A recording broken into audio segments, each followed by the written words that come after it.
ఫలితాలు exit polls ఫలితాలు ఏ రకంగా చూపిస్తున్నాయి, ఎవరికి ఎడ్జ్ ఉంది, అలాగే ఆ ఎడ్జ్ ఉండడానికి గల కారణాలు, వీటి మీద సమగ్రంగా విశ్లేషించడానికి ఈరోజు మనతో పాటు స్పెషల్ డిబేట్లో పార్టిసిపేట్ చేస్తున్నారు సురేష్ కొచ్చాటిల్ గారు, సీనియర్ జర్నలిస్ట్. నమస్తే అండి. అలాగే కిషోర్ తూపాటి గారు, పొలిటికల్ అనలిస్ట్. నమస్తే కిషోర్ గారు. సురేష్ గారు, అంటే ఈ 4 రాష్ట్రాలు కనుక చూస్తే ప్రత్యేకించి ఛత్తీస్గఢ్లో దాదాపు నెక్ టు నెక్ ఉన్న పరిస్థితుల్లో కొన్ని సర్వే రిపోర్ట్స్ ఏమో ఏం లేదు, almost Congress is going to form the government అనుకున్న గ్రౌండ్ కూడా వాళ్ళు అనలైజ్ చేసుకుంటూ వస్తున్నారు. ఈ కారణాలు ఇచ్చే కాంగ్రెస్ గవర్నమెంట్ ఫామ్ చేయబోతోందని. నిజంగా బీజేపీ లాస్ట్ ఇట్స్ గ్రౌండ్ అండి అక్కడ? బీజేపీకి యాక్చువల్లీ గెయిన్ ద గ్రౌండ్. మీరు 6 నెలల ముందున్న రిజల్ట్స్ చూస్తే అప్పుడు కాంగ్రెస్కి కంఫర్టబుల్ మెజారిటీ ఉండే, 65 సీట్ల దాకా ఉండే 6 నెలల ముందు నడిచిన సర్వేలు. దాని తర్వాత తగ్గి వచ్చిందనమాట. ఒకటి, బీజేపీ అక్కడున్న మహిళలకు కొంచెం ప్రామిస్ చేశారు ఎక్కువ, ఒక 12,000 రూపాయలు ఏదో ఒక స్కీమ్ పెట్టారు అక్కడ. ఆ స్కీమ్ పెట్టంగానే కాంగ్రెస్ అదే స్కీమ్ మళ్ళీ ఒక వారం తర్వాత మళ్ళీ వాళ్ళు ప్రామిస్ చేశారు. దీని నడిమిట్లో ఫస్ట్ ఫేజ్ ఎలక్షన్స్ అయిపోయింది. అప్పుడు ఈ ఫస్ట్ ఫేజ్ ఎలక్షన్స్లోనే బీజేపీ ఒక లీడ్ తీసుకున్నారు. సెకండ్ ఫేజ్, ఎందుకంటే ట్రైబల్ స్టేట్ అది, ఛత్తీస్గఢ్ అనేది ట్రైబల్ స్టేట్, చాలా మటుకు ట్రైబల్ ఓటింగ్ ఎక్కువ ఉంటుంది. సో ఫేజ్డ్ మేనర్లో ఓటింగ్ లాస్ట్, అది కూడా నెక్సలైట్ ఇన్ఫెక్టెడ్ ఏరియా చాలా ఉన్నాయి అక్కడ. సో అట్లాంటి ప్లేసెస్లో ఉన్నప్పుడు 2 ఫేజ్ ఎలక్షన్ ఉండే చిన్న స్టేట్లోనే. కానీ ఫస్ట్ ఫేజ్లో బీజేపీ తీసుకెళ్ళిపోయారు చాలా మటుకు సీట్స్, అంటే ఉన్న సీట్లు కదా హాఫే ఉంటుంది అంటే తీసుకెళ్ళిపోయారు. సెకండ్ హాఫ్కి వచ్చేదాకా కాంగ్రెస్ కొంచెం మళ్ళీ రిటర్న్ వచ్చారు. కానీ అదే చూపిస్తుంది మీకు ఇప్పుడు ఎడ్జ్ చూపిస్తుంది అక్కడ, ఒక 5 సీట్లు ఎడ్జ్ చూపిస్తుంది, 5-6 సీట్లు. ఈసారి అక్కడ బీజేపీకి అన్నిటికంటే పెద్ద ప్రాబ్లం ఏంటంటే రమణ్ సింగ్ గారు ఒకరే అక్కడ ముఖ్యమంత్రి ఫేస్ ఉన్నారు. నిన్న జరిగిన సర్వేలు కూడా చూస్తే ఒకవైపు కాంగ్రెస్ క్యాండిడేట్కి మీరు ఎంత ఇస్తారంటే అక్కడ ఏదో 35%, 36% చెప్పారు ఇప్పుడున్న ముఖ్యమంత్రి గారికి. కానీ బీజేపీ వైపు వచ్చేటప్పుడు అదే రమణ్ సింగ్ గారికి, ఎందుకంటే భూపేష్ బఘెల్ గారికి 35-38 ఇచ్చినప్పుడు ఇక్కడేమో ఈయనకేమో 25 ఇచ్చారు. కానీ ఎనీ అదర్ బీజేపీ లీడర్ అంటే మళ్ళీ వాళ్ళకి ఇంకా ఒక 20% ఓట్లు వచ్చినాయి. అంటే రమణ్ సింగ్ని రీప్లేస్ చేసి ఇంకెవరైనా తీసుకొస్తే ప్రాబ్లం. సెకండ్, కాంగ్రెస్ వైపు నుంచి కూడా ఇష్యూ ఉంది. ఒకటి, దియో గారు, ఆయన ఒక పెద్ద ప్రాబ్లం క్రియేట్ చేస్తున్నారు, నేనే నెక్స్ట్ ముఖ్యమంత్రి అని చెప్పేసి. అక్కడ ఒక డివిజన్ ఆఫ్ ఓట్స్ నడుస్తుంది. ఆ డివిజన్ నడిచింది అనుకోండి, ఆ డివిజన్ వస్తే ఇక్కడ రాజస్థాన్లో జరిగిన అదే గొడవ ఇక్కడ కూడా జరగవచ్చు. అది మోస్ట్లీ దట్ ఈస్ పాసిబుల్, డెఫినెట్గా పాసిబుల్. సో ఛత్తీస్గఢ్ అనేది చూడాల్సింది. కాంగ్రెస్కి ఇప్పుడున్న దాంట్లో ఒక స్లైట్ ఎడ్జ్ ఉంది. బట్ రమణ్ సింగ్ 15 సంవత్సరాలు చూసిన తర్వాత తిరిగి మళ్ళీ అదే రమణ్ సింగ్ ఫేర్ తోటి బీజేపీకి అదే ప్రాబ్లం, అది మైనసే కదా బీజేపీకి. అది బీహార్ కూడా సేమ్ ఇష్యూ, ఓకే, మధ్యప్రదేశ్ కూడా సేమ్ ఇష్యూ. ఎందుకంటే బీజేపీ అందరు పర్ఫార్మింగ్ చీఫ్ మినిస్టర్స్ అందరూ చాలా లాంగ్ టెన్యూర్స్ తీసుకున్నారు వీళ్ళందరూ. అది యడ్యూరప్ప గారితో అదే ప్రాబ్లం అయింది కదా లాస్ట్లో, ఒక ఫెటీక్ వచ్చేస్తుంది. అంటే చూసిన మొక్క మళ్ళీ చూసినప్పుడు ప్రాబ్లం, వాళ్ళ ఒక యాంటీ ఇన్కంబెన్సీ ఎక్కడ వచ్చేస్తుంది, కొత్త వాళ్ళని ఎందుకు తీసుకురావట్లేదు అని చెప్పేసి. కానీ కొత్త లీడర్ని వీళ్ళు పైకి రానియరు, అది వాళ్ళకి భయం, నా కుర్చీ పోతుందో రేపు అని చెప్పేసి. ఇప్పుడు మధ్యప్రదేశ్ కూడా అదే సమస్య, 16 సంవత్సరాలు 9 నెలలు శివరాజ్ సింగ్ చౌహాన్ ఆయన ముఖ్యమంత్రి. అంటే మధ్యలో కొంత బ్రేక్ వచ్చిండొచ్చు కానీ కన్సిక్యూటివ్ కాదు. కానీ టోటల్గా ఆయన సర్వింగ్ పీరియడ్ 16 సంవత్సరాలు 9 నెలలు ఉంది. రైట్, ఛత్తీస్గఢ్కి సంబంధించి కిషోర్ గారు మీ అబ్జర్వేషన్ ఏంటి? Sir, Chhattisgarh actually last time 2018లో బీజేపీ లాస్ట్ బ్యాడ్లీ. అంటే 15 సంవత్సరాల రమణ్ సింగ్ గారి ప్రభుత్వం తర్వాత ఆయనకు మంచి పేరు కూడా గతంలో ఉండేది, చావల్ బాబా అంటారు. అలాంటి పరిస్థితుల్లో టోటల్లీ అవుట్, బీజేపీ 16 సీట్లు కూర్చోబడిపోయాయి. చాలా అంత వర్స్ట్ పర్ఫార్మెన్స్ వస్తుందని ఎవరు ఊహించాల. No pollster has also observe that. అలాంటి పరిస్థితుల్లో నుంచి వచ్చినప్పుడు భూపేష్ బఘెల్ ఇప్పుడు ఈ యొక్క లేటెస్ట్ ఒక 6 నెలలు సంవత్సరం ఎప్పుడైతే ఎలక్షన్స్ ఒక మూమెంట్ స్టార్ట్ అయినప్పుడు టోటల్గా ఏమొచ్చిందంటే పరిస్థితి, ఛత్తీస్గఢ్ కేక్వాక్ కాంగ్రెస్కు అలాంటి పరిస్థితిని బిల్డ్ చేసి వచ్చినారు. అన్ని పోల్స్టర్స్ కానీ అన్ని ఒపీనియన్ పోల్ కానీ ప్రతి ఒక్కరు కూడా Congress cakewalk Chhattisgarh, Congress is going to retain the government అనే పద్ధతిలో ఫుల్గా చేసినారు. బీజేపీ కూడా దాన్ని, అది బీజేపీకి అడ్వాంటేజ్గా పరిణమించింది. వాళ్ళు కూడా సీరియస్గా పనిచేయడం మొదలుపెట్టారు. బీజేపీ కూడా అంతకుముందు సీరియస్గా పనిచేయలేదు. సార్ చెప్పినట్టు రమణ్ సింగ్ గారు కూడా ఏజ్ ప్రాబ్లం, ఏజ్ ఇష్యూ, అలాంటి 70 ఏళ్ళు ఉంది ఆయన వయసు. సో మళ్ళీ ఇప్పుడు ఆయన్ని బీజేపీ ఆయన్ని సీఎం క్యాండిడేట్గా పెట్టాలన్నా ఇబ్బందిగా ఉంది, ఎవరైనా రీప్లేస్ చేయాలన్నా కూడా ఇబ్బందిగా ఉంది. అలాంటి పరిస్థితుల్లో ఏం జరుగుతుందంటే, సో బీజేపీ బాగా ముందే ఒక 1 year ముందు నుంచి, అంటే రమణ్ సింగ్కి సరితూగా గల పర్సనాలిటీని బీజేపీ డెవలప్ చేయలేకపోయిందా లీడర్ని ఆ రాష్ట్రంలో? అలా కూడా ఉండొచ్చు, ఇంటర్నల్ గా కూడా ఉండొచ్చు. కాకపోతే ఉంటారు, ఆప్షన్స్ ఇస్తే పని చేస్తారు. ఇప్పుడు ఎవరికి యోగి ఆదిత్యనాథ్ గారు ముందే డెవలప్ ఏం కాలే కదా, అదే ఆయన ఎంపీగా ఉన్నాడు, ఆయన తీసుకొని పెట్టినారు. ఆప్షన్స్ బీజేపీలో ఆప్షన్స్ ఇవ్వటం ఉండదు కదా, పని చేసుకుంటూ పోతే డెవలప్ అవటం. అదే sir, unless and tested we may not know నా. ఇప్పుడు ఒక వ్యక్తి ఎంపీగా ఉండి ఈరోజు సక్సెస్ఫుల్ సీఎంగా ఉన్నాడు, ఎవరు? యోగి ఆదిత్యనాథ్ గారు. ఈయన కూడా ఎంపీనే. Shivraj Singh Chouhan was also MP. మధ్యప్రదేశ్లో విదిశా నుంచి ఎంపీగా ఉండే, మళ్ళీ వచ్చి స్టేట్ ఇవాళ యువమోర్చా నేషనల్ ప్రెసిడెంట్గా ఉండే. అక్కడి నుంచి తీసుకొని వచ్చి బీజేపీ స్టేట్ ప్రెసిడెంట్ చేశారు, పార్టీకి స్టేట్ ప్రెసిడెంట్ చేసి అక్కడి నుంచి మళ్ళీ ఆమెని ఉమాభారతి గారి తర్వాత బాబులాల్ గౌర్ అనే అతన్ని టెంపరీగా పెట్టి రీప్లేస్మెంట్గా ఇతను పెట్టారు. He proven. సో తెలియదు కదా మనకు, టెస్టెడ్ ప్రతి ఒక్కరు ఎవరు టెస్ట్ అవుతారు, ఒకరు మిస్ఫైర్ అవుతారు తెలియదు కదా. కొంతమంది ఇప్పుడు రఘుబర్ దాస్ గారిని పెట్టారు జార్ఖండ్లో, అంటే అదర్ దాన్ ట్రైబల్ పెట్టాలనే పాయింట్లో. ఈ ప్రూవ్డ్ టు బి డిజాస్టర్. కొద్దిగా 5 ఏళ్ళు ఆయన వల్ల మళ్ళీ గవర్నమెంట్ పోయింది. పోయిన తర్వాత ఏమైంది, ఆటోమేటిక్ ఇప్పుడు ఆయన గవర్నర్ చేసినారు, ఒరిస్సా గవర్నర్ చేసి పంపించినారు. సో అలాంటి పరిస్థితి తెలియదు. తయారు చేయలేదా అంటే తయారవుతారు. ఒక్కొక్క చోట ఎవరు క్లిక్ అవుతారో, కొంతమంది 80% క్లిక్ కావచ్చు, 20% క్లిక్ కాకపోవచ్చు. ఆ రేషియోలో ఇది ఉండొచ్చు. సో బీజేపీ ఆ విధంగా ఫ్యామిలీ నుంచి ఏం తీసుకొని రారు కదా, అందరు బయట వాళ్ళే వస్తారు, అందరూ కూడా కింద నుంచి గ్రౌండ్ నుంచి వచ్చిన వాళ్ళే లీడర్ తయారవుతారు. ఇప్పుడు తమిళనాడు ఎత్తుకుంటాము, ఇన్నేళ్ల తర్వాత ఒక అన్నామలే దొరికినాడు బీజేపీకి, ఎన్నో సంవత్సరాల తర్వాత. రైట్. మనతో పాటు కిషోర్ గారు, మనతో పాటు జనతా పార్టీ నేషనల్ ప్రెసిడెంట్ నవనీత్ చతుర్వేది లైవ్లో జాయిన్ అయ్యారు. నమస్తే Navneet Chaturvedi ji. Namaste, namaste, Patri ji. How are you? We are fine. We have Suresh Kochatil garu, Kishore Tripathi garu with us in the live. Senior journalist Suresh Kochatil garu, political analyst. Namaste, namaste. Suresh garu has a question for you. Since you have toured Madhya Pradesh extensively, just we wanted to know the outcome as to how it is going to be.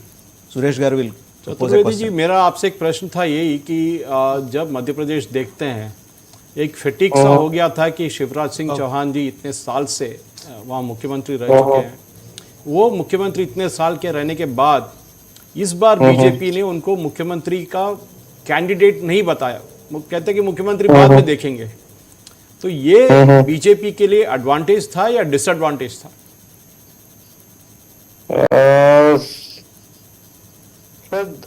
सबके अपने अपने मत हैं. जाहिर है कि शिवराज सिंह जी 20 साल से सीएम का चेहरा हैं, तो वो मतलब अगले 10 साल तक भी वही सीएम बने रहेंगे. ये डेमोक्रेसी नहीं है. डेमोक्रेसी में मतलब हर आदमी को मौका मिलना चाहिए और चेहरा भी बदलना चाहिए, नेतृत्व बदलना चाहिए. मतलब जैसे हमारे यहाँ पे एक कहावत है कि बहता हुआ पानी हमेशा साफ रहेगा और ठहरे हुए पानी में कचरा आ जाता है. करेक्ट. तो राजनीति जो है वो बहती हुई नदी की तरह होनी चाहिए. यदि उम्मीदवार, नेता, विधायक, सांसद बदलते रहेंगे हर साल, तो उसमें थोड़ा सा ईमानदारी बची रहेगी. तो बीजेपी का जो अगर नेक्स्ट जनरेशन नेता देखा जाए तो कांग्रेस से आए हुए ज्योतिरादित्य सिंधिया, जो कि बीजेपी से इनडायरेक्ट एक कनेक्शन भी है, उनके ग्रैंडमदर के लेवल से आ रहे हैं कि बीजेपी का जो one of the founding members थे राजमाता विजयराजे सिंधिया, वहाँ से शुरू होता है इनका जो पॉलिटिकल कनेक्शन. और उनके आंट जो है वो राजस्थान में दिग्गज है. लेकिन नेक्स्ट जनरेशन नेता अगर देखा जाए, क्योंकि इस बार बताया गया है कि ग्वालियर और उसके चंबल रीजन से अगर एमएलए ज़्यादा चुन के आते हैं और बीजेपी को एक क्लियर मैंडेट मिलता है, तो ज्योतिरादित्य सिंधिया वहाँ के मुख्यमंत्री बन सकते हैं. ये क्या आपके राय में क्या है, ये हो सकता है? सर, ये हो सकता है, बिल्कुल हो सकता है. और इसका यदि ये होता है तो इसकी वजह एक ही होगी. इसकी वजह ये रहेगी कि ज्योतिरादित्य को सीएम बना करके बीजेपी कांग्रेस के उन सभी नेताओं को ये मैसेज देगी कि देखो, यदि तुम्हें सीएम बनना है तो तुम भी सिंधिया साहब की तरह अपने अपने आदमी लेकर के हमारे पास में आ जाओ, हम तुमको भी इसी तरह से सीएम बना सकते हैं. तो उनकी मंशा ये रहेगी कि कांग्रेस पार्टी में बड़े पैमाने पे तोड़फोड़ की जाए, तो उस तोड़फोड़ के लिए उन्हें कोई ना कोई ब्रांड एम्बेसडर तो बनाना पड़ेगा ना. तो ये हमारे यहाँ पे बहुत अच्छा प्लेसमेंट होता है. तो यही सचिन पायलट के लिए एक मैसेज है क्या? सभी के लिए मैसेज है sir, not only Sachin Pilot, वो हर एक आदमी के लिए मैसेज है. क्योंकि वो एज ग्रुप में सचिन पायलट आते हैं और उनको उनका जो रिलेशनशिप राहुल गांधी से ज्यादा बनता है, ताकि ना कि अशोक गहलोत के साथ बनता है. तो ये मेरा प्रश्न था कि क्योंकि सचिन पायलट भी बैठे हुए थे, जैसे बोलते हैं ना, कैट ऑन द वॉल बोलते हैं। हाँ जी, बोलिए। राजस्थान में भी यही संभावनाएं बन रही हैं, क्योंकि राजस्थान में दोनों ही पार्टियां नहीं चाहती कि उन्हें क्लीन मेजोरिटी मिले। न भाजपा चाहती है कि उन्हें क्लियर मेजोरिटी मिले, न कांग्रेस चाहती है कि उन्हें क्लियर मेजोरिटी मिले। दोनों बड़ी पार्टियां ये चाहती हैं कि उनका जो आंकड़ा है वो 85 और 95 के बीच में कहीं ठहर जाए। क्यों सर? आई थॉट बीजेपी को तो जैसे एग्जिट पोल 1 या 2 छोड़ के बाकी सारे एग्जिट पोल बीजेपी को क्लीन मेजोरिटी दिखा रहा है राजस्थान में। कुछ प्रॉब्लम है क्या मेजोरिटी मिलने में? पार्टी तो मेजोरिटी के लिए इलेक्शन लड़ते हैं। सर, राजस्थान में अराउंड 30 असेंबली सीट्स ऐसी हैं जहां पे स्मॉल पॉलिटिकल पार्टीज और इंडिपेंडेंट्स जो हैं वो जीतने जा रहे हैं। अब यदि 30 सीटों को माइनस कर दिया जाए तो 170 सीट्स बचती हैं। 170 में कोई भी अकेली पार्टी आउट ऑफ 100 सीट्स लेकर के आ जाए, ये थोड़ा इम्पॉसिबल सब इक्वेशन बनता है। तो बेहतर इक्वेशन वहां की यही है कि चाहे बीजेपी हो या कांग्रेस हो, उनका फिगर हमारे हिसाब से जो ग्राउंड की हकीकत है, एग्जिट पोल पे मैं नहीं जाता, तो ग्राउंड की हकीकत दोनों ही पार्टियां 85 और 95 के लिए संघर्ष कर रही हैं। तो इस केस में उन्हें 10 से 12 आदमियों की जरूरत पड़ेगी। वो 10 से 12 आदमी फिर इंडिपेंडेंट से और स्मॉल पॉलिटिकल पार्टी से, जैसे एक वो बाप है भारतीय आदिवासी पार्टी करके है, बसपा है, इंडिपेंडेंट्स है, तो इन सब से उसकी वो कमी पूर्ति जो है वो करने का विचार है। और जहां पे यदि ऐसी कोई इक्वेशन बनती है तो सचिन पायलट के लिए विन विन सिचुएशन होगी, वसुंधरा राजे के लिए भी विन विन सिचुएशन होगी। तो मैं सोच रहा था कि वसुंधरा राजे को जो अगर पहले लिस्ट और दूसरी लिस्ट में देखा जाए तो उनके जो फर्स्ट लिस्ट में तो उनके कोई सपोर्टर्स थे ही नहीं। जब तक दूसरा लिस्ट आ गया था भाजपा को शायद पता चल गया कि ये कोई येडियुरप्पा प्रॉब्लम ना हो जाए, चलिए इनके भी लोगों को निकाल लेते हैं, पार्टी में लेके आते हैं, तो दूसरे और तीसरी लिस्ट में उनके सपोर्टर्स को लिया गया था। हाँ, वसुंधरा जी के सभी समर्थकों को टिकट मिल चुकी है। हालांकि वसुंधरा जी का नाम भले as a CM candidate announce नहीं है, लेकिन मोर और लेस उनके सभी लोगों को टिकट दी जा चुकी है, सिवाय 1-2 एक्सेप्शन यदि छोड़ दिए जाए तो सभी को टिकट दी जा चुकी है। अगर हम मध्य प्रदेश की बात करें तो हम देखते हैं कि मेरे सामने जो 2018 के जो इलेक्शन के नतीजे हैं उसमें देखा जाता है तो एक गोंडवाना गणतंत्र पार्टी जो बीएसपी के साथ टाई अप हुआ था, वो तकरीबन 30-35 सीटों में उन्होंने भाजपा को नुकसान पहुंचाया था। इस बार भी हो सकता है क्या, या बसपा का जो पावर है वो कम होते जा रहा है? सर, ये लोग जो गोंडवाना गणतंत्र पार्टी है, पर्टिकुलर 2023 के चुनाव में इनका उतना असर नहीं है। मतलब शायद ही कोई कुछ सेलेक्टेड 1-2 विधानसभा में इनका असर हो सकता है, लेकिन इस बार 2018 की तरह उनका कोई बहुत बड़ा वजूद नहीं है इस बार 2023 में। तो इसलिए भाजपा का नंबर अच्छा दिख रहा है एग्जिट पोल्स में? सर, भाजपा का नंबर देखिए अच्छा दिख रहा है, उसकी कई वजह है। हाँ जी। उसका एक वजह यह है कि जब हम सांसद को विधानसभा की टिकट देते हैं, हाँ जी, तो एक सांसद के एरिया में कम से कम 5 या 6 विधानसभाएं आती हैं। तो जब एक सांसद को विधानसभा की टिकट दी जाती है ना, तो उसकी वजह से उसके आसपास वाली 4-5 असेंबलीज में वोट परसेंटेज पे थोड़ा बहुत फर्क आता है, वो वोट वहां पे बढ़ता है। दूसरा, जब 2018 में जब चुनाव हुए थे तो सिंधिया जी और उनके साथ के करीबन 28 एमएलए थे जिनका वोट कांग्रेस को मिला था। आज वो 28 एमएलए कांग्रेस में नहीं है, आज वो 28 एमएलए बीजेपी में है। तो उन 28 एमएलए का जो वोट है वो भी तो बीजेपी को जा रहा है ना। हाँ जी। प्लस सांसदों का वोट बीजेपी को जा रहा है, उसके बाद में लाडली बहना का वोट बीजेपी को जा रहा है। तो ये 3 ऐसे चीजें हैं जो बीजेपी को प्लस की तरफ डाल रही हैं। चौथी जो चीज है वो ये है कि जनता के अंदर आज भी कहीं ना कहीं पे ये मैसेज आता है कि यदि कमलनाथ जी को बहुमत मिल गया तो क्या गारंटी है कि इस बार फिर उनके आदमी नहीं भाग जाएंगे। वो तो कांग्रेस का एक बड़ा एक प्रॉब्लम हो गया नेशन वाइड, क्योंकि कर्नाटक देख लीजिए, गोवा देख लीजिए, मध्य प्रदेश देख लीजिए, अभी राजस्थान शायद वही भी होगा। ये चीज कि उनके पार्टी में कौन रहते कौन जाते पता नहीं। जी, तो उस वजह से एक की कांग्रेस उस वजह से सेटबैक की पोजीशन में है। हालांकि उतने ही सेटबैक बीजेपी में भी हैं, लेकिन कांग्रेस के सेटबैक थोड़े उनसे ज्यादा हैं। Right, Navneet ji, I have a question for you. See, Congress has projected a Dalit leader, former cabinet minister, as a chief minister candidate. What is his fate? How it is going to be? नहीं, अभी तक ऐसा शायद नहीं है। कांग्रेस की तरफ से कमलनाथ जी जो पीसीसी प्रेसिडेंट हैं, वही अभी तक ऑफिशियल सीएम कैंडिडेट वही हैं। तो चतुर्वेदी, मेरा एक प्रश्न था आपसे कि अगर सोचिए, अगर राजस्थान हाथ से निकल गया, छत्तीसगढ़ तो शायद निकाल लेंगे किसी भी तरह, अगर मध्य प्रदेश बीजेपी जीत जाती है तो राहुल गांधी का क्या हाल होगा? क्योंकि इंडिया अलायंस तो बिल्कुल ग्राउंड पे काम ही नहीं किया, क्योंकि अब हमने देखा था कि समाजवादी पार्टी मध्य प्रदेश में आके बोले कि चलो ठीक है, हमको सीट नहीं देंगे तो हम उत्तर प्रदेश में जब तुम लगाएंगे हम तुमको वहां देख लेंगे। तो अलायंस तो वहीं टूट गया। मायावती तो कहते हैं मेरे को इनके साथ कोई संबंध नहीं है, ना इंडिया अलायंस के साथ ना बीजेपी के साथ।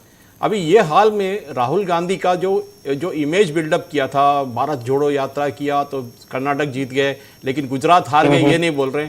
तो आगे जाएंगे तो अगर ये राजस्थान का सेटबैक अगर होगा और मध्य प्रदेश नहीं जीत पाएंगे भाजपा से, तो कांग्रेस का क्या हाल होगा? सर, उनके लिए पोजीशन डेफिनेटली ऑकवर्ड पोजीशन होगी। उनका जो ब्रांड इमेज जो दोबारा से बना है, वो उसको बहुत बड़ा डेंट लगेगा।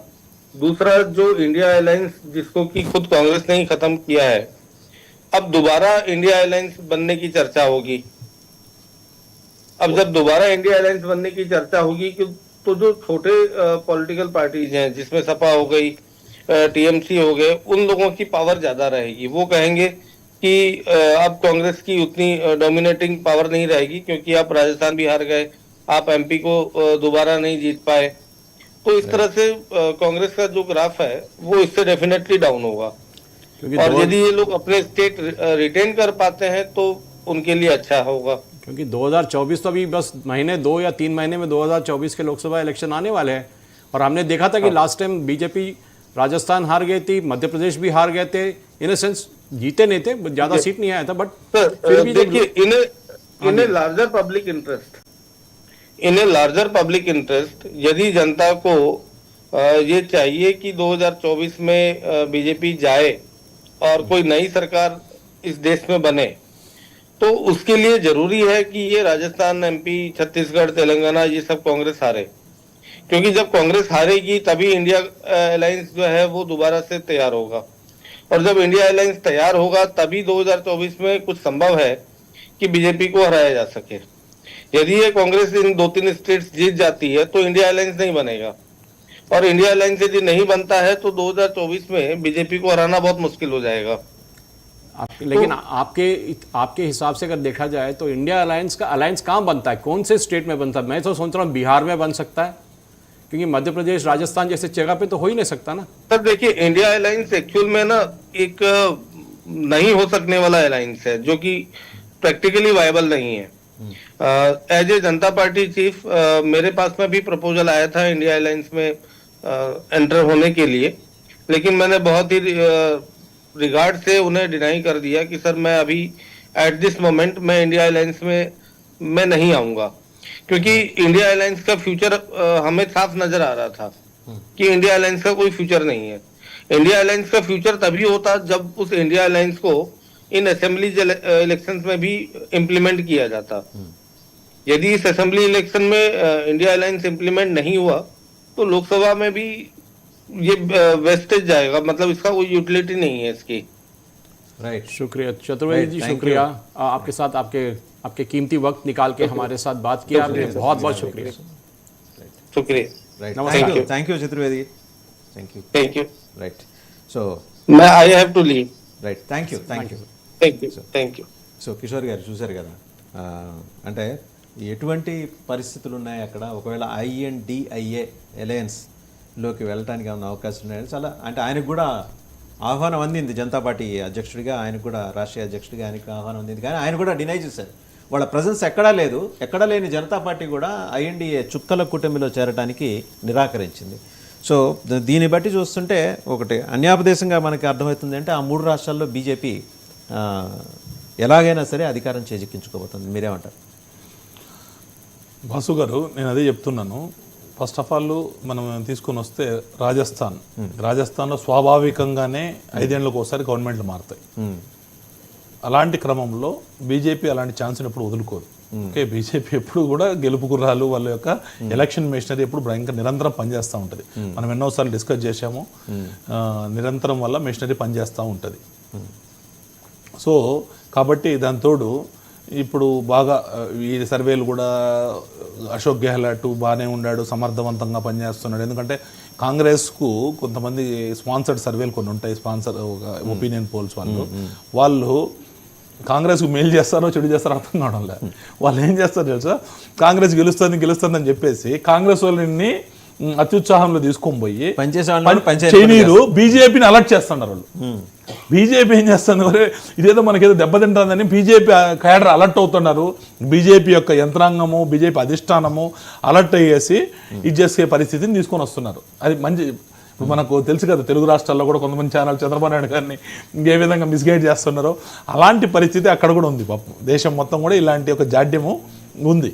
ఆ క్రమంలో రాజస్థాన్లో కూడా మనం చాలా సర్వేలు చూస్తున్నాము. కొన్ని సర్వేలలో కాంగ్రెస్ వస్తుంది అంటున్నారు, కానీ అశోక్ గెహ్లాట్ గారికి మనం అనుకున్నట్టు ఎక్కడ కూడా అంత ఇది లేదు, ఏది నెగటివిటీ లేదు. స్టిల్ బీజేపీ పాజిటివ్, ఎవరి బీజేపీకి ఉండే మెషినరీ తోటి అందులో 25 ఎంపీలు ఉన్నారు బీజేపీకి. వీళ్ళంతా కలిసి అల్టిమేట్గా BJP will scape through as for my this one. ఒకటి. రెండోది, వసుంధర రాజే గారి గురించి సార్ కూడా చెప్పారు. బీజేపీ స్ట్రాటజికల్గానే వసుంధర రాజే గారిని ప్రొజెక్ట్ చేయలేదు. ఎందుకంటే ఆమె అధికారంలో ఉన్న తర్వాత జాగ్రత్త బంగారపల్లిలో తీసుకెళ్లి వేరే వాళ్ళకి అప్పచెప్పేస్తుంది, కాంగ్రెస్కి అప్పచెప్పేస్తుందని ఒక నింద ఆవిడ మీద ఉంది. ఎంతవరకు నిజం? వాస్తవం కూడా అది. ఎవ్రీ 5 years ఆమె చేతిలో పెడుతుంది, కాంగ్రెస్ వాళ్ళ చేతిలో. అలాంటప్పుడు what is that she proved. ఇప్పుడు ఉదాహరణ శివరాజ్ సింగ్ చౌహాన్ గారు ఆల్మోస్ట్ 20 years నుంచి మధ్యప్రదేశ్లో బీజేపీ ఉంది. ఈవెన్ ఛత్తీస్గఢ్ రమణ్ సింగ్ గారు గతంలో 15 సంవత్సరాలు కంటిన్యూగా రూల్ చేశారు. మళ్ళీ ఈయన ఎత్తుకోండి, యోగి ఆదిత్యనాథ్ గారు ఆల్రెడీ ఇప్పుడు మోదీ గారు ముఖ్యమంత్రిగా 13 ఏళ్ళు మోదీ గారు, 6 సంవత్సరాలు ఈయన. అట్లా అందరూ కూడా రిపీటెడ్ ఇది జరుగుతున్నప్పుడు ఇప్పుడు అవకాశాలు అలా ఉండే. కళ్యాణ్ సింగ్ విషయంలో జరిగినట్లేదు. అప్పుడు పరిస్థితి వేరు, అప్పుడు మిషనరీ వేరు, అప్పుడు డిఫరెంట్. అప్పుడు ఒక ఎమోషనల్ సిస్టమ్ తోటి ఇంత బీజేపీ స్ట్రాంగ్ మిషనరీ పనిచేయలేదు, బూత్ వైజ్ మేనేజ్మెంట్ ఆ లెక్కన. అవన్నీ ఇప్పుడు వీళ్ళు వచ్చినప్పుడే జరుగుతుంది. వీళ్ళు వచ్చినప్పటి నుంచే 2014 నుంచే. ఫర్ యువర్ కైండ్ ఇన్ఫర్మేషన్ ఇంకోటి కూడా చెప్తున్నాను సురేష్ గారికి కూడా ఇన్ఫర్మేషన్ కోసము. 2013 తర్వాత అంటే మోదీ గారు 14లో వచ్చినప్పటి నుంచి కాంగ్రెస్ గవర్నమెంట్ ఈరోజు దాకా రిపీట్ కాలేదు sir. For your kind information, Congress never repeated their government. ఒకవేళ భూపేష్ బెగల్ కానీ అయితే ఇట్ మే బి ఏ వాళ్ళకు ఒక రికార్డు, చరిత్ర సృష్టించినట్టు. ఈరోజు దాకా they didn't repeat their governments, whereas BJP number of governments has been repeated again. So అదొకటి చూసుకోవాలి. ఇప్పుడు రాజస్థాన్ పాయింట్ ఆఫ్ వ్యూ ఎత్తుకుంటే బీజేపీ గెలిచేటట్టు నా అంచనా ప్రకారము. మధ్యప్రదేశ్ కూడా చాలా ఇది కూడా actually India Today, My Axis వాళ్ళు చాలా కొద్దిగా బాగానే ఉంటుంది. వాళ్ళు ఇంకా తెలంగాణ ఈ రోజు కూడా ఇలా కొద్దిగా నమ్మదగిన తెలంగాణకు సంబంధించి ఇంతవరకు వాళ్ళు ఇప్పుడు దాకా ఇలా, because they are doing proper work on that. Already ఇప్పుడు స్టార్ట్ అయింది చాలా క్లియర్ గా my Axis India. So they are doing that. So వాళ్ళు కూడా ఏంటంటే వాళ్ళు కూడా అడ్వాంటేజ్ మధ్యప్రదేశ్ అయితే బ్రహ్మాండంగా ఇచ్చారు. ఇది 140 seats పైన ఎవరికి, శివరాజ్ సింగ్ చౌహాన్ గారు. సో అక్కడ కూడా బీజేపీ డ్యామేజ్ కంట్రోల్ ఎక్సైజ్ చేసింది. అంటే పోయింది అనే పరిస్థితులు తీసుకొని వచ్చి బీజేపీ స్ట్రాటజికల్గా ఒక 7 మంది ఎంపీలు తీసుకొని వచ్చారు. 7 మంది ఎంపీలు తీసుకొని వచ్చి వాళ్ళు 3 కేంద్ర మంత్రులు వాళ్ళు వచ్చి ఇక్కడ ఇది తీసుకోవడము. వాళ్ళు కూడా అదే అందులో ట్రైబల్, ఆయన వచ్చేసి ఫగన్ సింగ్ కులాస్తే గారు ట్రైబల్, ఈయన వచ్చేసి మన ప్రహ్లాద్ పటేల్ గారు వచ్చేసి లోత్ కమ్యూనిటీ. ఇట్లా ఒక కమ్యూనిటీ వైజ్ కానీ అన్ని రకాలుగా గ్యాల్వనైజ్ చేసి వాళ్ళని చేసిన దానివల్ల ట్రైబల్ లాస్ట్ టైం చాలా దెబ్బతింది బీజేపీ ట్రైబల్ బెల్ట్.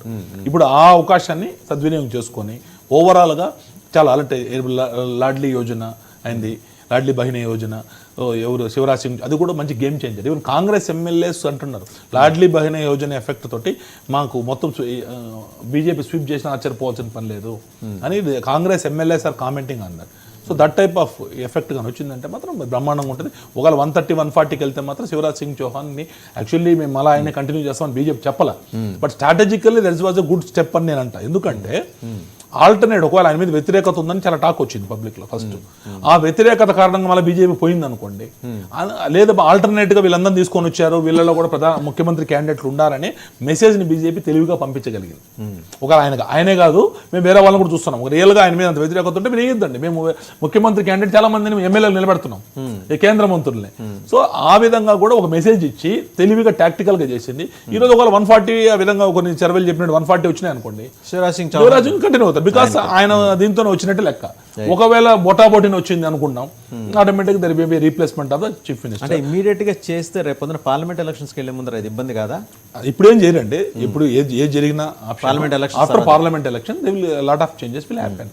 సరే, సురేష్ గారు ఏమంటారు అంటే, చూస్తే రాజస్థాన్, మధ్యప్రదేశ్ రెండు రాష్ట్రాల్లో కూడా కాంగ్రెస్కున్న డ్రాబ్యాక్స్ అన్నీ ఇందాక చతుర్వేది చెప్పుకుంటూ వచ్చారు, జనతా పార్టీ నేషనల్ ప్రెసిడెంట్. దాన్ని ఓవర్కమ్ చేయడానికి ఈయన భారత్ జోడో యాత్ర కానీ, జార్ సురేష్ మీడియా కంపెనీలు కానీ ఏమి వాళ్ళు చేసిన కృషి ఏం ఫలించలేదా? ఇప్పుడు మనం చూసాం కర్ణాటకలో గెలిచినప్పుడు, ఇప్పుడు చూడండి ఇప్పుడు కూడా అదే, రాజస్థాన్ ఓడిపోతే తప్పంతా అశోక్ గెహ్లోట్ది, సచిన్ పైలట్ది. గెలిచిన సీట్లో ఛత్తీస్గఢ్ గెలిస్తే రాహుల్ గాంధీ, ప్రియాంక గాంధీ, సోనియా గాంధీ క్రెడిట్. వీళ్ళు ఓడిపోయిన దానికి ఎప్పుడు వాళ్ళు మీద వాళ్ళు రెస్పాన్సిబిలిటీ తీసుకోరు. ఎక్కడైనా చూడండి, గెలిచినప్పుడు ఇమీడియట్ హిమాచల్ ప్రదేశ్ గెలిచి ప్రియాంక గాంధీ వెళ్ళి మీటింగ్లు అడ్రస్ చేశారు, దానికి గెలిచారని చెప్పి పెద్ద గొడవ చేశారు. వీళ్ళ క్రెడిట్ తీసుకోవడంలో ఉంది. అదే భారత్ జోడో యాత్ర జరిగినప్పుడు కర్ణాటకలో ఎలక్షన్ జరిగినప్పుడు గుజరాత్లో కూడా జరిగింది కదా, గుజరాత్ వైపు కూడా. గుజరాత్ ఎందుకు ఓడిపోయారండి? అది అడగాల్సింది కదా, అది అడగట్లేదు. ఎందుకంటే అప్పుడు రాహుల్ గాంధీ ఇంపాక్ట్ ఏం మాట్లాడారు. గుజరాత్ చరిత్రలో అంత ఘోరంగా ఓడిపోలే Congress. So 18 seats. So that is what I'm saying. So ఈ పరిస్థితి ఏంటంటే వీళ్ళ క్రెడిట్ తీసుకోవడంలో నెంబర్ 1. మీరు వసుంధరారాజు గురించి అడిగారు మీరు ప్రాబ్లం. అక్కడేమైందంటే ఆమె ప్రాబ్లం బీజేపీకి ఎక్కువ కాంగ్రెస్లో వచ్చింది. కాంగ్రెస్లో గొడవ, ఈ సచిన్ పైలట్కి అశోక్ గెహ్లోట్ ఉన్న గొడవ ఏంటంటే వసుంధరారాజు మీద ఉన్న కరప్షన్ అలిగేషన్స్ ఈయన అశోక్ గెహ్లోట్ ఏం చేయట్లేదని చెప్పేసి. అశోక్ గెహ్లోట్ ఈ సచిన్ పైలట్ వాళ్ళ నేను ఒక 40 మందిని తీసుకుపోతున్నా అని చెప్పి పెద్ద గొడవ చేసింది, మీకు గుర్తుంటుంది. కానీ ఎవరు వెళ్ళలేదు ఆయనతో 10 ఎమ్మెల్యేలతో వెళ్ళారు అంతే. మళ్ళీ రిటర్న్ వచ్చేస్తాడు ఇమీడియట్గా. ఆ టైంలో అశోక్ గెహ్లోట్ ఆన్ రికార్డ్ చెప్పారంటే నన్ను వసుంధరారాజే సపోర్ట్ చేసింది అని చెప్పారు, ఆన్ రికార్డ్. దాన్ని బట్టి సచిన్ పైలట్ మొదలుపెట్టాడు, చూడండి కావాలని చెప్పి బీజేపీ వాళ్ళ హెల్ప్ తీసుకొని ఈయన ఉంటున్నాడు ముఖ్యమంత్రిగా అని చెప్పేసి. వసుంధరారాజు కూడా అది దెబ్బతాకింది అక్కడే. ఎందుకంటే మీరు అశోక్ గెహ్లోట్ తన రియల్ డీల్ పెట్టుకున్నారా అని చెప్పి. దానికోసం ఫస్ట్ లిస్ట్లో ఆమె సపోర్టర్స్ కానీ ఆమెకి సీట్ ఇవ్వలేదు. సెకండ్ లిస్ట్లో బీజేపీ చేంజ్ చేశారు వాళ్ళ స్ట్రాటజీ. అది కాకుండా అక్కడ గజేందర్ సింగ్ షేకావత్ని పెట్టారు, యూనియన్ జలశక్తి మినిస్టర్. ఆయన ఎందుకు పెట్టారంటే ఆయనకు అంత బేస్ లేదనుకోండి. కానీ ఈమెకి ఏంటంటే వీళ్ళు బేసిక్లీ మధ్యప్రదేశ్ నుంచి స్కిండియా ఫ్యామిలీ, కానీ మేము పెళ్లి చేసుకుని రాజస్థాన్ నుంచి అక్కడికి వెళ్ళారు పెళ్లి చేసుకున్న తర్వాత. సో రాజస్థానీ బహు అనమాట ఆమె అక్కడ ఉంటుంది. అదే టైంలో ఆమెకు ఉన్న ఇంపాక్ట్ తగ్గు వస్తుంది. ఎందుకంటే ఈ రాజా మహారాజా ఇంపాక్ట్, అది జ్యోతిరాదిత్యకి చూడండి ఇంకో ఇంపాక్ట్ ఉంది ఆయనకి. ఆయన ఒక mass leader. Third thing, Vasundhara Raje last time నేను కూడా అక్కడ చాలా మటుకి హిందూ ఆర్గనైజేషన్ మాట్లాడుతున్నట్టు, ఆమె పోయినసారి బీజేపీ పరిపాలించినప్పుడు ఆమె యాంటీ హిందూ చాలా మూవ్మెంట్ తీసుకొచ్చింది. మద్రాసాలకి ఎక్స్ట్రా ఫండ్స్ ఇవ్వడము, అది మద్రాసా టీచర్స్ వాళ్ళ శాలరీ పెంచడము, అది కాకుండా హిందూ ఆర్గనైజేషన్స్ మీద చాలా మటుకు రేడ్లు చేయడము, అది చేయడం మొదలు పెట్టింది ఈమె. అక్కడ ఉన్న విజిలాంటీ గ్రూప్స్ అని చెప్పేసి, అది ఒక సుప్రీంకోర్టు ఇచ్చిన ఆర్డర్ ప్రకారం అనుకోండి, ఇది ఎవరైనా ఆవులు తీసుకెళ్తే వాళ్ళు పట్టుకుంటున్నారు, వాళ్ళు తంతున్నారు, చంపేస్తున్నారు అని చెప్పి పెద్ద గొడవ జరిగింది అక్కడ రాజస్థాన్.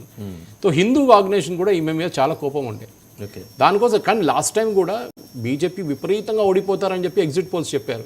కానీ ఫైనల్ రిజల్ట్ వచ్చినప్పుడు చూస్తే BJP perform really well actually. ఎందుకంటే ఉత్తరప్రదేశ్లో యోగి ప్రభుత్వం వెళ్ళిపోతోంది, చాప చుట్టేసింది అని చెప్పేసి ఎగ్జిట్ పోల్స్. నేను మీకు ఎక్స్ప్లెయిన్ చేశాను. నేను కూడా ఎగ్జిట్ పోల్స్ బేసిక్లీ ఇంకా 2-3 ఛానల్స్ చెప్పాను. ఏం చేస్తారంటే 1000 మంది ఓటర్ని కాంటాక్ట్ చేస్తారనుకోండి ఒక శాంపుల్ సర్వేకి. ఎలక్షన్ రోజు మీరు అక్కడ ఉండలేరు, ఆ కాన్స్టిట్యున్సీ వాళ్ళే ఉండాలి. Accredited media persons, that to accredited by the election commission. మీకు ఒక్క అక్రెడిషన్ కార్డు ఉంటే నడవదు. ఎలక్షన్ కమిషన్ మీకు ఐడి కార్డు ఇచ్చిన తర్వాత మీరు ఆ కాన్స్టిట్యున్సీలో మీడియాగా ఉండొచ్చు. సో అట్లాంటి పరిస్థితుల్లో ఏం చేస్తారంటే 1000 మందిని తీసుకుంటారు. ఎలక్షన్ రోజు కన్నా ఒక 10 రోజుల ముందు సర్వే మొదలు పెడతారు, మీరు ఎవరికి ఓటేస్తారు అని. 800 మంది కాంటాక్ట్ చేసి తీసుకుంటారు డేటా అంతా. ఇంకొక 200-300 మందిది టెలిఫోన్ నెంబర్లు తీసుకుంటారు. అది కూడా యాజ్ పర్ డివిజన్, ఎస్సీ ఎంతమంది, ఎస్టీ ఎంతమంది, బీసీలు ఎంతమంది, ఓసీస్ ఎంతమంది, అట్లా డిఫరెంట్ డివైడ్ చేసుకుంటారు. మహిళలంతా, పురుషులంతా అని చెప్పేసి. ఆ పరిస్థితికి వచ్చినప్పుడు అక్కడి నుంచి వాళ్ళు ఏం చేస్తారంటే ఈ 300 మంది ఉన్న దానికి వాళ్ళొక ఎలక్షన్ రోజు ఆ రోజు సాయంత్రం ఒక 3 గంటల టైంలో దానికన్నా ముందు కూడా చేస్తారు, ఒక్కొక్కసారి 1 గంటకి వీళ్ళందరినీ ఫోన్ చేయడం మొదలు పెడతారు. ఓట్ చేశారా? చేశానండి. ఎవరికి వేశారు? వీళ్ళు. సో ఈ 800కి ఇంకా 200 యాడ్ చేసి 1000 మందిని టోటల్ చేసి దీన్ని ఎగ్జిట్ పోల్ అంటారు వాళ్ళు. సో అది 3 to 5 జరిగేది. 1 to 3 1 o'clock దాకా కట్ ఆఫ్ అయిపోతుంది అది. ఎందుకంటే 1 తర్వాత యూజువలీ ఓటింగ్కి ఎవరు వెళ్ళరు. ఈ ఎస్పెషలీ పల్లెటూరు సైడ్లో పొద్దున ఓట్ చేస్తారు, లేకుంటే సాయంత్రం ఓట్ చేస్తారు. పొలాలకి వెళ్ళిపోతారు వాళ్ళు ఆ టైం నడిమి టైంలో. సో ఈ ఎలక్షన్ అంటే అర్బన్ ఏరియాస్లో ఏమవుతుందంటే ఒక 10 o'clock 11 o'clock మ్యాక్సిమం ఓటింగ్ ఉంటుంది 1 గంట దాకా. సాయంత్రం ఎవరు కనిపించడం మళ్ళీ అది ప్రాబ్లం అనమాట. సో ఈ ఎలక్షన్ ఎగ్జిట్ పోల్ అనేది opinion poll and exit poll combination. కూడా హ్యూమన్ టెండెన్సీ ఏంటంటే అబద్ధం చెప్పడంలో మన అందరం మాహిర్లు. భయం నాకు, నేను చెప్పాను అనుకో టీఆర్ఎస్ ఓటేస్తాడు కాంగ్రెస్ ఓడాలనుకోండి వాడు వచ్చి కొడతాడు, ఆ భయం ఉంటుంది. లేకుంటే ఉల్టా టీఆర్ఎస్ వన్కి నేను కాంగ్రెస్ వన్కి ఓటేసాను అని చెప్పి వాడు టీఆర్ఎస్ వాడు పక్కన నిలబడి చూస్తే వాడొచ్చి కొడతాడు. వీళ్ళకి భయం ఉంటుంది, ఎందుకు లేని గొడవ, నేను ఎవరినో పేరు చెప్పేస్తానని చెప్పేసి. So exit poll as scientifically చేస్తే correct, they can get about 70% accuracy దాకా రావచ్చు. కానీ చాలా మటుకు ఇప్పుడు ఎట్లయిపోయిందంటే ఇంట్లో కూర్చొని సర్వే చేస్తున్నారు వీళ్ళు. ఇప్పుడు మీకు ఫోన్ వస్తుంది చూడండి, మీకు వచ్చి ఉంటే చాలా మటుకు కాల్స్, ఎవరికి ఓటేయబోతున్నారు చెప్పండి అని చెప్పేసి. ఇదన్నీ ఎగ్జిట్ పోల్ ఒక ప్రాసెస్ అన్నమాట. అయితే రాజస్థాన్కి సంబంధించి ఇప్పుడు చెప్పారు మీరు, మధ్యప్రదేశ్లో కాంగ్రెస్ లీడర్షిప్లో ఏమన్నా చేంజ్ వచ్చే అవకాశం ఉంది? అంటే సీఎం క్యాండిడేట్గా కమల్నాథ్ని ప్రొజెక్ట్ చేసుకుంటారు. అంటే మధ్యలో కొంత సమయం ఒక దళిత్ లీడర్ని ఫార్మర్ క్యాబినెట్ మినిస్టర్ని ప్రొజెక్ట్ చేసే ప్రయత్నం చేసింది కాంగ్రెస్. ఎందుకని మళ్ళీ వెనక్కి తగ్గింది? కమల్నాథ్ని చేస్తారండి, ఎందుకంటే కమల్నాథ్ని వీళ్ళు చేయడలేరు. కమల్నాథ్ దగ్గర చాలా సీక్రెట్స్ ఉంది ఫ్యామిలీది. 1984 జరిగిన రైట్స్లో Kamal Nath is one of the main accused. Anti Sikh రైట్స్లో గురుద్వారా బయట నిలబడి ఢిల్లీలో హత్యలు చేయించాడని ఆయన మీద కేసు ఇప్పుడు కూడా ఉంది. అదే కమల్నాథ్ని మధ్యప్రదేశ్లో తీసుకొచ్చాడు లాస్ట్ టైం. వీళ్ళిద్దరు గొడవ కంటే రాజస్థాన్ లాగా ఇక్కడ కూడా గొడవ ఉండే. అక్కడ గెహ్లోట్ సచిన్ పైలట్ అంటే ఇక్కడ మన కమల్నాథ్ అండ్ జ్యోతిరాదిత్య. ఈ యంగ్ లీడర్షిప్కి ఏంటంటే వీళ్ళు ఎన్ని సంవత్సరాలు ఇక్కడ ఉంటారు, మేము ఉన్నాం కదా ఇక్కడ, మాకు ఒక ఛాన్స్ ఇవ్వచ్చు కదా అని చెప్పి ఇది. సో జ్యోతిరాదిత్య సింధియా కరెక్ట్గా స్మార్ట్ టైంలో మూవ్ అయిపోయాడు బయటికి. ఎందుకంటే ఆయన తెలిసిపోయింది ఫ్యూచర్ లేదు నాకు కాంగ్రెస్లో, ఈయన ఉన్నదాకా నేనేం చేయలేనని చెప్పేసి. ఇప్పుడు ప్రిన్స్ చార్ల్స్ లాగా అనమాట, క్వీన్ ఎలిజబెత్ పాపం ఆమె ఉన్నదాకా ఆయన పాపం పక్కన కూర్చొని చూస్తూనే ఉన్నాడు, ఎప్పుడు పోతుంది. అప్పుడు దాకా ఆయనే ముసలాడు అయిపోయాడు. ఇది పెద్ద ప్రాబ్లం అనమాట. ఇది అన్ని పార్టీస్లో ఉంటుంది, కానీ జనరేషనల్ పార్టీస్లో అది ఉండదు. ఐ మీన్ ఫ్యామిలీ పార్టీస్ అది చాలా మటుకు ఉంటుంది. ఎవరు నెక్స్ట్ అని చెప్పి. ఇప్పుడు రాహుల్ గాంధీ ఉన్నదాకా నెక్స్ట్ జనరేషన్ లీడర్షిప్కి ఛాన్స్ లేదు, ప్రియాంక ఉన్నదాకా. సో డెఫినెట్ ఇప్పుడు నెహ్రూ గారు పోయిన తర్వాత ఇందిరాగాంధీ వచ్చారు, ఇందిరాగాంధీ పోయిన తర్వాత రాజీవ్ గాంధీ వచ్చారు, రాజీవ్ గాంధీ పోయిన తర్వాత రాహుల్ గాంధీ. ఇది మన ముఘల్ డైనాసిటీ లాగా అనమాట. ఒకడు పోయిన తర్వాత ఒక నెక్స్ట్ సన్ కొడుకో అక్కడ వస్తాడు, వాళ్ళ తర్వాత నెక్స్ట్ అంతేవాడు. సో డెఫినెట్గా ఇప్పుడు మధ్యప్రదేశ్లో వాళ్ళకి కాదు ముందుకెళ్ళే పరిస్థితి లేదు. కమల్నాథ్ అక్కడ లీడర్. యాక్సెప్టెన్స్ అంటారు జనంలో. కమల్నాథ్కి వాళ్ళ ఏరియాలో కమల్నాథ్ ఏరియా ఒకటి ఉంది స్పెసిఫిక్గా. ఆయన ఆ జాగ్రఫికల్ ఏరియాలో ఆయనకు 40-45 సీట్ల మీద పట్టుంది. అక్కడ ఆయన క్యాండిడేట్స్ ఎప్పుడు గెలుస్తారు అంటే వాళ్ళ క్యాండిడేట్స్ పెడతారు, గెలవడం అనేది పబ్లిక్ డిసిషన్ అన్నమాట. సో ఇప్పుడు ఏమైందంటే ఈ జ్యోతిరాదిత్య సింధియాతో వెళ్ళిన 20-25 మంది ఎమ్మెల్యేలు వాళ్ళ సీట్ ఇప్పుడు ఖాళీ ఉంది ఈసారి. అక్కడ కొత్త క్యాండిడేట్స్ పెట్టారు. బీజేపీ ఏం చేశారంటే సిట్టింగ్ ఎమ్మెల్యేస్ చాలా మందిని డ్రాప్ చేసి యూనియన్ మినిస్టర్స్ని తీసుకొచ్చారు. ఎందుకంటే యాంటీ ఇన్కంబెన్సీ అగైన్ చూసిన మొక్కమే ఇక్కడ కూడా అది కదా. గంపా గోవర్ధన్ 3 సార్లు, పోచారం శ్రీనివాస్ రెడ్డి 5 సార్లు. వీళ్ళ మొక్కం చూసి వీళ్ళకి బోర్ అయిపోయింది, అరే కొత్తోడు ఎవడానికి అనిపిస్తాడు అది చూస్తున్నారు అనమాట. అదే ప్రాబ్లం తెలంగాణలో జరిగింది. కేసీఆర్ ఒకసారి చెప్పారు నేను 40 మందిని డ్రాప్ చేయబోతున్నారు. ఇదే ప్రాబ్లం అది, ఫెటిక్, ఓటర్ ఫెటిక్ అంటారు దాన్ని. మీరు చూసిన వాళ్ళు ఎన్నిసార్లు చూస్తాం యాంటీ ఇన్కంబెన్సీ వాళ్ళ మీద, గవర్నమెంట్ కానీ యాంటీ ఇన్కంబెన్సీ పర్సనల్ ఎమ్మెల్యే మీద ఉంటుంది. ఇది that's the main issue in Rajasthan as well as ఇక్కడ. దానికోసం బీజేపీ 2 ప్లేస్లలో, ఈవెన్ కాంగ్రెస్ కూడా రాజస్థాన్ చాలామంది ఎమ్మెల్యేస్ని మార్చారు వాళ్ళు. కానీ ప్రాబ్లం అక్కడ ఎక్కడ వస్తుందంటే లాస్ట్ మినిట్లో కూడా రాహుల్ గాంధీ, కేసీ వేణుగోపాల్ వీళ్ళందరూ కూర్చొని మాట్లాడి కొంతమంది విత్డ్రా చేయించారు. కానీ కొంతమంది ఉన్నారు రేస్లో ఇప్పుడు కూడా. ఇప్పుడు నేను చతుర్వేది గారు అడిగినట్లు రాజస్థాన్లో లాస్ట్ టైం బీజేపీకి 35 సీట్లలో ఓడిపోయిన కారణం ఈ ఒక ట్రైబల్ పార్టీ ఉంది అక్కడ, జీజీపీ అని. వాళ్ళు మాయావతి కలిసి టైప్ చేసుకొని పార్టీ అన్నమాట. వాళ్ళు ఇద్దరు కలిసి ఒక్కొక్క సీట్లో 20,000 నుంచి 30,000 ఓట్లు తీసుకెళ్ళిపోయారు. ఎస్పెషల్లీ ట్రైబల్ ఏరియాస్లో, దళిత్ ఆదివాసీ ట్రైబల్ ఏరియాస్లో. ఛత్తీస్గఢ్ వైపు ఎక్కువ ఉంటుంది ఇది. సో అది మొత్తం తీసుకెళ్ళిపోయిన బీజేపీ ఆ సీట్లన్నీ ఓడిపోయారు. లేకుంటే బీజేపీ ఈజీగా గెలుస్తుండే లాస్ట్ టైం కూడా. సో ఈసారి ఆయన అంటున్నాడు, ఎందుకంటే హీ నోస్ దట్ ఏరియా. ఆయన అంటున్నాడు ఈసారి ఇన్ఫ్లుయెన్స్ లేదు అక్కడ, మాయావతి ఇన్ఫ్లుయెన్స్ ఇట్సెల్ఫ్ తగ్గుతున్న వస్తుంది. అది రాజస్థాన్లో మాయావతికి దీనికన్నా ముందు మీకు గుర్తుంటుంది, ఇదే గవర్నమెంట్ ఇప్పుడున్న గవర్నమెంట్ టైంలో రాజస్థాన్లో 8 ఎమ్మెల్యేలు గెలిచారు బీఎస్పీది, మొత్తం కాంగ్రెస్ వాళ్ళు కొనేశారు. అదే కదా ఇప్పుడు వీళ్ళు ఇక్కడ పెద్ద పెద్ద మాటలు అంటారు, తెలంగాణలో కేసీఆర్ కొంటాడు అది చేస్తారు, మీరేం చేశారు రాజస్థాన్లో? ఓవైసీ పార్టీ వాళ్ళని 5 మంది ఎమ్మెల్యేలు బీహార్లో ఉన్నారు, ఎంఐఎం వాళ్ళని 4 కొనేసుకున్నారు వాళ్ళు. సో ఆర్జేడీ కొనుక్కున్నారు వాళ్ళు అలయన్స్ పార్ట్నర్. సో ఎవరు దీంట్లో సబ్ దూద్ మే దులే హువే అంటారు హిందీలో. అంటే నార్త్లో ఆ ఫ్లెక్సిబిలిటీ ఎక్కువ ఉంది, ఆయారాం గయారాం ఉంటుంది అక్కడ ఎప్పుడు, అది డెఫినెట్గా ఉంటుంది. ఎవడు కొనడం అనేది దాంట్లో ఎవడు సత్యహరిశ్చంద్ర ఎవడు లేడు ఇక్కడ. అందరూ వాళ్ళ పని చూసుకుంటారు, వాళ్ళ పార్టీ సంగతి ఎట్లా ఉండాలో వాళ్ళు చూసుకుంటారు. గోవాలో జరిగింది, గోవాలో చిదంబరం గారు ఎయిర్పోర్ట్ నుంచి డైరెక్ట్ గెస్ట్ హౌస్కి వెళ్ళి నిద్రపోయారు రాత్రిపూట, పొద్దున్న లేవగానే బీజేపీ గవర్నమెంట్ ఫామ్ అయిపోయింది. ఆయన రాత్రి చేయాల్సిన పని రాత్రి చేయలేదు. Even Chidambaram was incharge of Goa, he went and slept off. Digvijay Singh దానికన్నా ముందు వెళ్ళాడు, కానీ చిదంబరం పంపించారు అంత సీనియర్ లీడర్ అని చెప్పి ఆయన డైరెక్ట్ ఎయిర్పోర్ట్ నుంచి వెళ్ళి అనుకున్నాడు అక్కడ వెళ్ళి. ఇంకా అప్పుడు దాకా పొద్దున్న లేవగానే బీజేపీలో గవర్నమెంట్ ఫామ్ చేసేసారు, అయిపోయింది. ఇది మనం చూసాం మహారాష్ట్రలో కూడా రాత్రి గవర్నమెంట్ ఫామ్ అయింది, అక్కడ పడిపోయింది అనుకోండి అక్కడ. కానీ నెక్స్ట్ టైం ఈసారి బీజేపీ కరెక్ట్గా కొట్టింది అక్కడ. సో ఎక్కడైనా ఏ షిండేలని తయారవుతారు ఎక్కడ కావాలంటే. ఇప్పుడు షిండే అనే ఒక టర్మ్ కామన్గా వచ్చేసింది అనమాట, పార్టీ మార్చేటువంటి పేరు షిండే అని చేసేసారు ఇప్పుడు. పాపం వాళ్ళ కమ్యూనిటీ పేరు అది, వాళ్ళ ఫస్ట్ నేమ్ చెప్పాల్సింది కానీ లాస్ట్ నేమ్ కాదు. బాహుబలి. రైట్. కిషోర్ గారు, ఇప్పుడు రాజస్థాన్కి మధ్యప్రదేశ్కి ఉన్న ఒక కామన్ ఫ్యాక్టర్ సురేష్ గారు అనలైజ్ చేసుకుంటూ వచ్చారు. ఏంటంటే ఈ వృద్ధతరం నాయకత్వం ఆ కుర్చీ వదిలి వెళ్ళకపోవడం కాంగ్రెస్ని పీడిస్తున్న సమస్యగా కనిపిస్తుంది. సో అది జ్యోతిరాదిత్య సింధియాకి అదే సమస్య, ఆయన షిఫ్టెడ్ ఈజ్ లాయల్టీస్. అక్కడ పైలట్ మాత్రం ఇంకా పట్టుకొని కూర్చున్నట్టున్నాడు. ఏమన్నా రేపు అవకాశం ఉందా? ఫస్ట్ ఆఫ్ ఆల్ రాజస్థాన్లో నా కాంగ్రెస్ వచ్చేది డౌట్. సో ఆటోమేటిక్ పైలట్ యొక్క రాజకీయ జీవితం కాంగ్రెస్లో ఒక 5 ఏళ్ళు లేకపోతే ఆయన కూడా 60 ఏళ్ళు వస్తుంది. ఆయన కూడా 50 దగ్గరికి వచ్చేసాడు అతను కూడా. కాబట్టి నాకేం డౌటే, ఒకవేళ ఈసారి వస్తే ఎసరు వచ్చినా ఆయన అప్పచెప్పడు నాకు తెలిసి, గెహ్లాట్ అప్పచెప్పడు. కాంగ్రెస్ లో ఒకవేళ ఆయన 60 దాటితే సీనియర్ సిటిజన్స్ కోటాలు ఏమన్నా అప్పుడు అడగచ్చేమో కదా. అదే చెప్పేది, అప్పటికి ముందే ఏం పరిస్థితులు ఉంటాయో తెలియదు కదా. రాజకీయంలో ఈరోజు వచ్చిన అవకాశం మన జీవితంలో మళ్ళీ వస్తుందో రాదో కూడా తెలియదు. అది కూడా కాదు, ఇంకోటి మాట మీకు కూడా గుర్తుంటుంది సార్, వీళ్ళిద్దరూ first generation second generation Congress politicians నుంచి ఫస్ట్ జనరేషన్, ఎందుకంటే మాధవరావు సిండియా ఒకవైపు, రాజేష్ పైలట్ ఇద్దరు చనిపోయిన ఇద్దరు డెత్స్ చాలా ఇప్పుడు కూడా suspicious deaths, conspiracy death. So ఆ జనరేషన్ నుంచి వచ్చిన లీడర్స్ వీళ్ళు. సో వాళ్ళ ఫాదర్కు ఉన్న సింపతి, వాళ్ళ నాన్నగారికి ఉన్న సింపతి ఇక్కడ ఉంటుంది డెఫినెట్గా. యాక్సిడెంట్ అయింది రాజేష్ పైలట్కి, యాక్సిడెంట్, రోడ్డు ప్రమాదంలో చనిపోయి, ఈయన కూడా ప్లేన్ క్రాష్లో చనిపోయినారు. వీళ్ళందరూ కూడా నెక్స్ట్ లెవెల్, అంటే కాంగ్రెస్లో ప్రాబబుల్ ఏఐసిసి ప్రెసిడెంట్స్ అనే లెవెల్లో ఉన్నారు, అంటే ప్రాబబుల్ పిఎం క్యాండిడేట్స్ లాగా. అలాంటి పొజిషన్ వాళ్ళందరూ చనిపోయినారు, విచ్ ఇస్ ఐ థింక్ ఇప్పుడు కూడా కాన్స్పిరసీగానే ఉంది.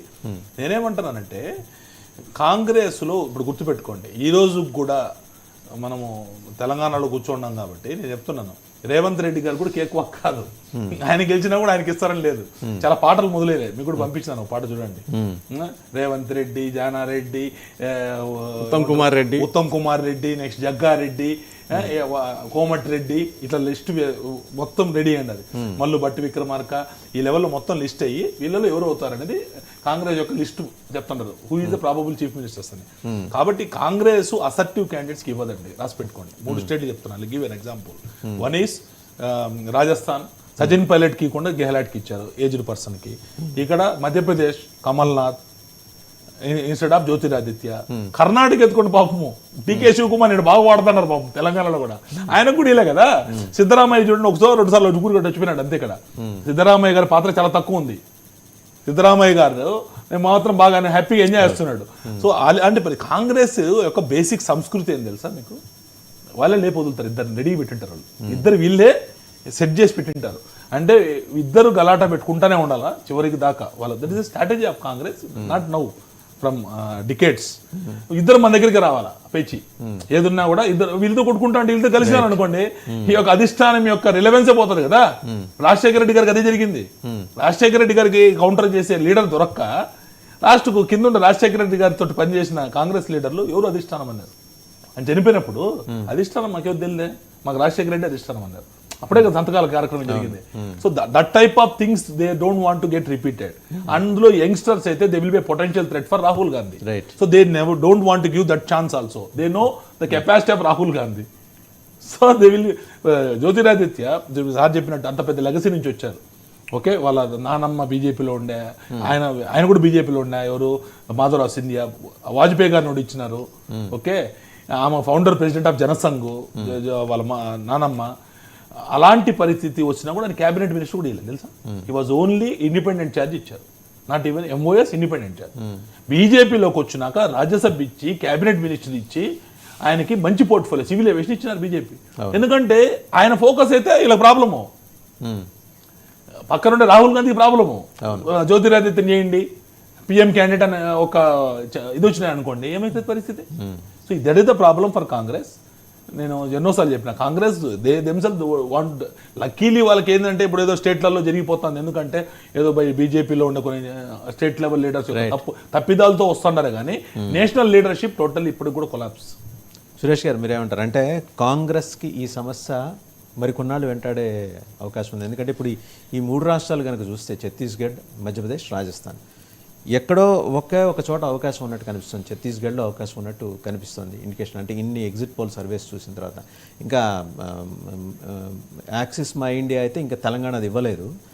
మరి ఆ ఉన్న అవకాశాన్ని కాంగ్రెస్ ఛత్తీస్గఢ్లో ఎట్లా వినియోగించుకునే వెసులుబాటు ఉంది మీరంటారు? ఛత్తీస్గఢ్లో దేవ్ గారు ఉన్నారు కదా, ఆయన రెడీగా కూర్చున్నారు పక్కన. ఆయన ఇంకొక సచిన్ పైలట్ తయారవుతున్నాడు, ఇంకొక జ్యోతిరాదిత్య తయారు కాదు, కేపీ సింగ్ దేవ్. కేపీ సింగ్ దేవ్ ఆయన దీనికన్నా ముందు కూడా మనకు గుర్తుంటుంది, రాహుల్ గాంధీ ఒక స్పీచ్లో హమారే ముఖ్యమంత్రి అని చెప్పి ఆయన పేరు చెప్పాడు, భూపేష్ బఘెల్ పేరు చెప్పకుండా.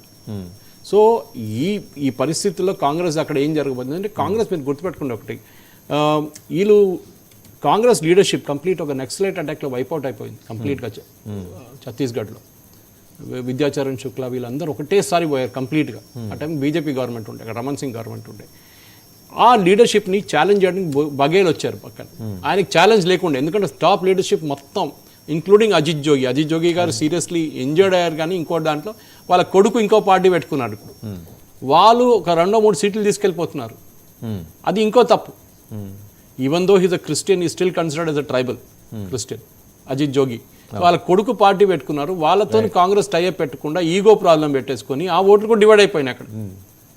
వాళ్ళతో టైఅప్ పెట్టుకుంటే అట్లీస్ట్ ఒక బీజేపీ ఓట్లు ఒక 3% తగ్గుతుండే. అది ఇప్పుడు బీజేపీ ఓట్ అక్కడే ఉండిపోయింది. కాంగ్రెస్ ఓటు నుంచి ఆయన తీసుకెళ్ళిపోయారు. ఎందుకంటే జోగి సపోర్టర్స్ అందరూ, జోగి ఓటర్స్ అందరూ కాంగ్రెస్ వైపు నుంచి వస్తారు, బీజేపీ వైపు నుంచి రారాదు. సో ఈ ఛాలెంజ్ అనేది వీళ్ళకున్న ఛాలెంజ్ మెయిన్లీ అక్కడున్న నెక్స్ట్ జనరేషన్ లీడర్షిప్. బఘేల్కి అందరు తెలుసు, corruption charges, Mahadev app scam అన్నీ నడుస్తుంది ఆయన మీద. సో అట్లాంటి పరిస్థితుల్లో ఈ నెక్స్ట్ జనరేషన్ లీడర్షిప్, కాంగ్రెస్కి ఇదే ప్రాబ్లం, నెక్స్ట్ జనరేషన్ లీడర్షిప్ని పైకి రానియరు. అది మీరు చూస్తున్నారు, ఇక్కడ ఇంత ముసలైన ఆయన మల్లికార్జున్ ఖార్గేని తీసుకొచ్చి ప్రెసిడెంట్గా పెట్టారు. ఆయనకన్నా స్మార్ట్ చాలా మంది ఉన్నారు కదా. సచిన్ పైలట్ చేయించాడు, రాజస్థాన్లో కొట్టుకుంటాడు, సచిన్ పైలట్ చేసేసి కదా. దానికన్నా ఆయన